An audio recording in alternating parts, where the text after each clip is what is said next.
Okay, we're playing a 1351. Good luck.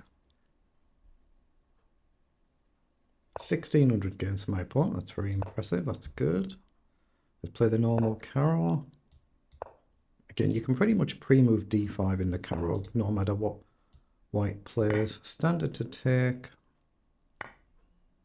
Okay, you've got options here. You can go h6 to be ultra cautious to guard the knight coming down. You've got knight up, knight up. You've got to watch out for this smothered mate idea. I'll just develop the knight. You can also play bishop up as well, a normal stand move. I prefer the knight move myself.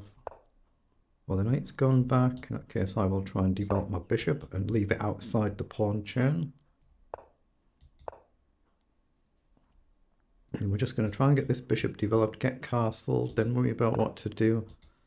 Bishop comes up. Okay, I'm going to bring the bishop up here. I know there is bishop down. That's why I often play an early h6.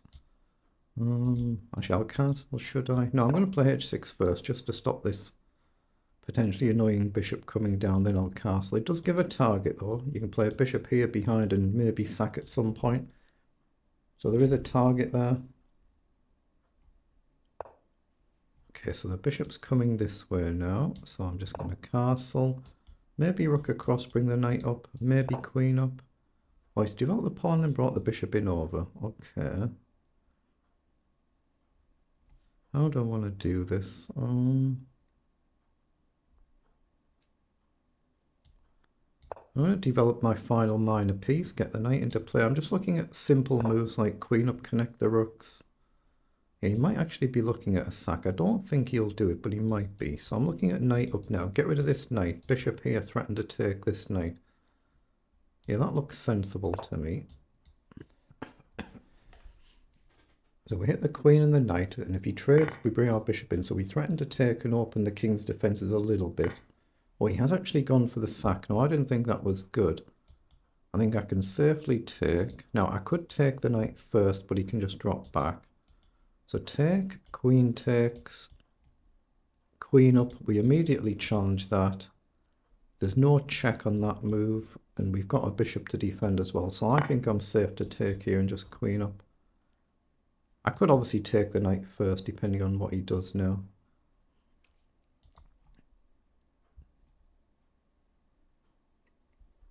Of course, if I miscalculate and I'm getting something wrong, I could be horribly lost, of course, but it feels fine.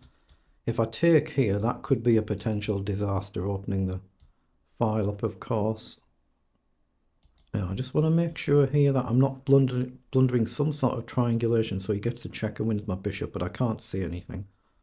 So I think just queen up, guarded by the knight. Because he's sacked, he's got to try and keep the queen on the board. He can't afford to trade it. So he has indeed gone back. So now what happens if I just play bishop here? He doesn't have queen across. If he has to block with a pawn, that's a bit bad. I can grab this pawn here. Like I say, what I'd love to do is go here, queen takes, trade, trade. But here he'll have to take with a pawn, then the rook's coming in. So that's not so good. So I'm just going to drop the bishop back and hit the queen. The queen's a little bit short of squares. I mean, there is one here. You could maybe risk g4, and I'll probably grab the pawn. He has gone there. So now what about the simple queen across? I'm not bothered about the pawn. I just want the queen off the board. Queen across, I guess you go here. Bishop back. Queen across. I could play king up actually and rook over, couldn't I? That looks strong. What's wrong with that?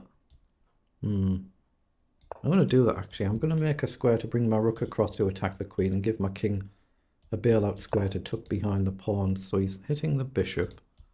So I think rook across looks strong here. He does have a check and he can trade the queen. It's not trapped. I'm not trying to trap it.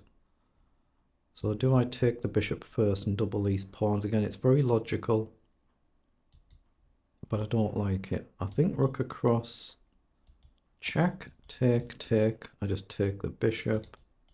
Here, what else is he going to do? I don't see it. So I'm going to play rook across. I say it's more about my king's safety than trying to just grab pawns, which then it could turn out to backfire somehow. I expect queen across, trade, trade, then I'll take the bishop and double the pawns up, and that should be cleanly winning. I mean, there's a bishop coming in as well, so we can maybe check, drop back and win the knight. It could collapse really quickly here.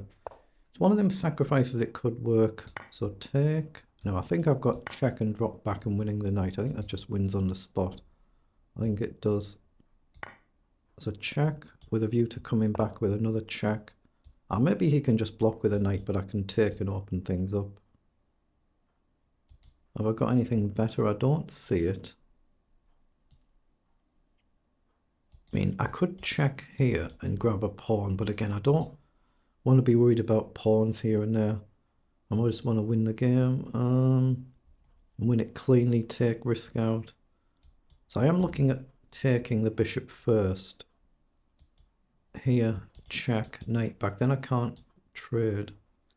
Actually, it is tempting this, isn't it? Try and grab this pawn, but again, it opens the file up for my opponent to potentially crash through. No, trust my instincts, go here. The knight will go back. Oh, it doesn't. Doesn't go back. Okay. And it is a clean piece. He just didn't see that move. Okay, so now we're just going to challenge for the open file, and any trades should favour us. We're 2 pieces up. Okay, let's play the rook forward and try and get a little bit more aggressive now. Just a slight potential issue, but I can tuck the knight away even here, I guess.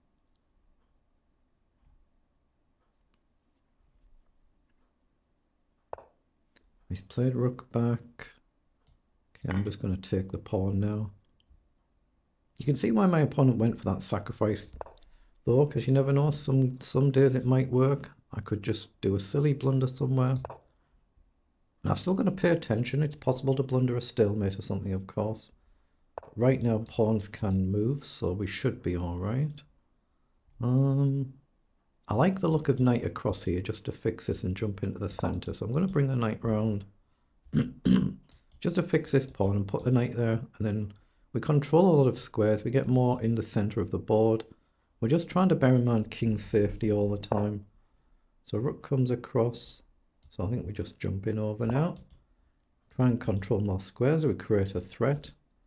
The rook for white can't easily infiltrate at all. I know that again there's another pawn there, but I'm looking more at the king now. So is that just checkmate here? I think it is. I think he stepped across allowing mate. It is, it's a checkmate. Unlucky. Okay, let's pause it so we don't accidentally start another game and pop that one through the engine. What have we done? 29 moves?